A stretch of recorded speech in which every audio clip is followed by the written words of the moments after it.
Bismillahirrahmanirrahim. Assalamualaikum warahmatullahi wabarakatuh. Alhamdulillahi rabbil alamin. Wabihi nasta'inu ala umuri dunya waddin. Wassalatu wassalamu ala asrafil anbiya'i wal mursalin. Wa ala alihi wa sahbihi ajmain. Ashhadu an la ilaha illallah wahdahu la syarikalah. Wa ashhadu anna muhammadan abduhu wa rasuluh. Amma ba'du. Anak-anakku, alhamdulillah kembali bertemu dengan Bapak dalam pembelajaran bahasa Indonesia. Yang pada kesempatan kali ini Bapak akan membahas mengenai perkenalan materi pembelajaran bahasa Indonesia di semester 1 kelas 9. Begitu, sebelum kita mulai mari kita berdoa. Nah, sebelumnya Bapak ingin memperkenalkan terlebih dahulu. Nama Bapak adalah Irfan Rosyidin. Tempat tanggal lahir Bapak adalah Bandung, 8 Juli 1987. Alamat Bapak di Kampung Moraciwidey, Desa Pamentasan, Kecamatan Kutawaringin, Kabupaten Bandung. Dan pada kesempatan kali ini Bapak mendapat tugas untuk mengajar di MTSN Negeri 4 Bogor.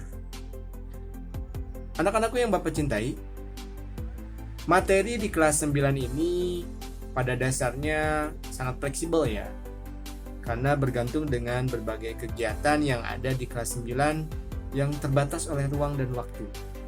Maka dari itu, secara umum saja bahwa di semester pertama ini ada 5 bab yang akan kalian pelajari.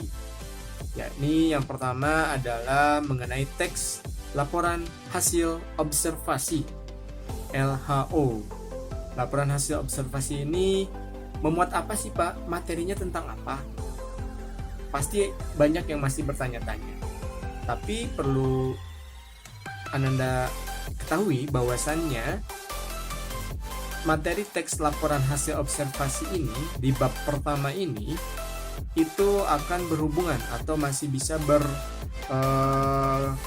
berhubungan dengan pembelajaran, berkolaborasi dengan pembelajaran IPA mengenai laporan hasil observasi. Nah, kalau di bahasa Indonesia itu fokusnya lebih pada bagaimana kalian membuat teks laporan hasil observasi dari hasil penelitian atau observasi kecil-kecilan yang kalian buat.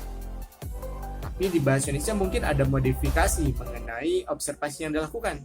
Tidak semendetail atau tidak sedetail di pembelajaran IPA. Jadi nanti kita akan melihat situasi dan kondisinya seperti apa, apalagi berhubungan dengan sekarang pembelajaran di era pandemi.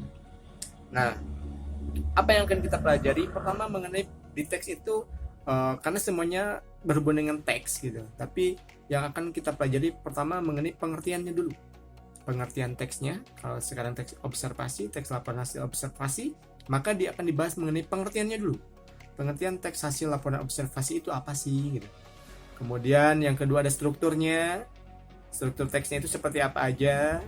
Yang ketiga bisa langsung produksi atau menganalisis dulu baru diproduksi. Memproduksi teks yang akan kita buat sesuai dengan materi pembelajaran. Nah, setelah materi teks hasil laporan observasi, maka akan dilanjutkan dengan membuat atau bab kedua itu adalah teks pidato persuasif, khusus pidato persuasif. Kalau di kelas 8 kalian pernah membuat iklan misalnya, membuat poster dan lain sebagainya, maka di kelas 9 ini kalian fokus pada pembuatan teks pidato. Pidatonya persuasif, sangat sesuai dengan keadaan kita saat ini ya, pandemi, jadi banyak ide yang bisa kalian gunakan untuk membuat teks pidato persuasif. Langkahnya apa saja sama. Yang pertama kita akan bahas dulu pengertiannya. Apa sih teks pidato persuasif itu biar kalian tidak bingung gitu ya. Apa sih teks pidato persuasif itu, kemudian ada apa saja strukturnya, di bagian pembuka ada apa, dan lain sebagainya. Nanti kita akan bahas secara detail sampai pada akhirnya kalian mampu memproduksi. Tentu saja setelah diberikan contoh-contoh, baik itu contoh secara digital ataupun kalian mencari sendiri di media elektronik, banyak ya di internet dan lain sebagainya. Bisa dipahami ya? Yang ketiga itu mengenai teks cerita pendek atau cerpen. Sama seperti itu. kalian akan diberikan pengertian dulu mengenai apa sih cerpen itu secara umum. Cerita pendek Pak, gampang cerita pendek, iya, tapi seperti apa sih karakternya, seperti apa.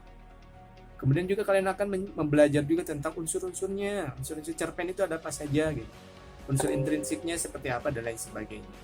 Dan sampai pada akhirnya kalian akan membuat teks cerpen, dan itu akan sangat bermanfaat buat kalian bagi menambah hazanah karya kalian, bahkan bisa diperlombakan, dibukukan dan lain sebagainya. Ini sangat penting bagi siswa yang sangat menyukai menulis ya.